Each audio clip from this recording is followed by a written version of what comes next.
Menteri Keuangan Sri Mulyani dalam kunjungannya ke Institut Teknologi Kalimantan di Balikpapan, Kalimantan Timur pada Rabu 5 Januari lalu mengatakan, sejak 2014 hingga 2022, SBSN yang diterbitkan untuk Provinsi Kalimantan Timur 6,48 triliun rupiah. Dengan porsi 2021 1,1 triliun rupiah dan 961 miliar rupiah untuk alokasi 2022. Proyek prioritas di wilayah Kalimantan Timur itu dikelola mayoritas oleh Kementerian PUPR.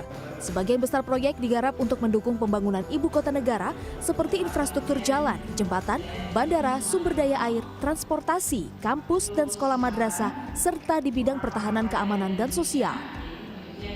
Oleh SBSN, antara lain yang dikelola oleh Kementerian PUPR 83,43%, mayoritas karena memang sebagian besar nanti untuk mendukung pembangunan IKN. Proyek pembangunan infrastruktur sebagai penunjang ibu kota negara baru terus dilakukan. Seperti jembatan Pulang Balang 2, jembatan sepanjang 804 meter dengan panjang akses 1.807 meter dilengkapi model cable stayed bridge. Jembatan sepanjang 804 meter dengan panjang akses 1.807 meter dilengkapi model cable stayed bridge atau kabel untuk menahan badan jembatan.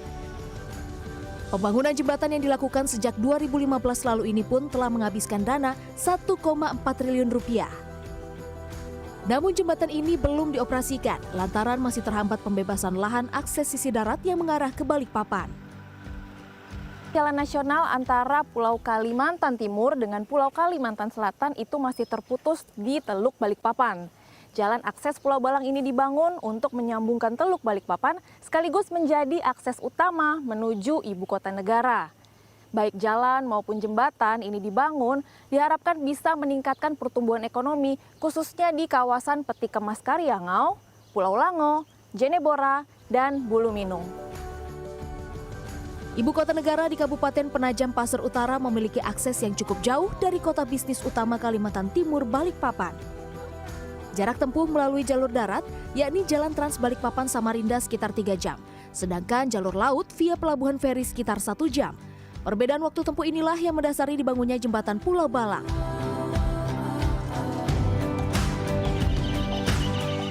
Pembangunan infrastruktur ibu kota negara baru masih terus berlanjut.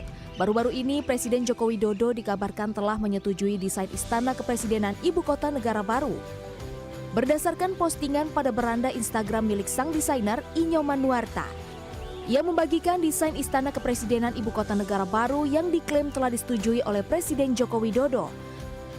Postingan tersebut diberi keterangan desain Istana IKN yang telah final disambut dengan sukacita dan telah disetujui Presiden.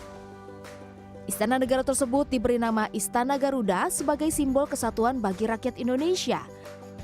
Mengusung konsep Botanical Garden, Istana Garuda akan dilengkapi banyak ruang hijau baik di luar maupun di dalam bangunan.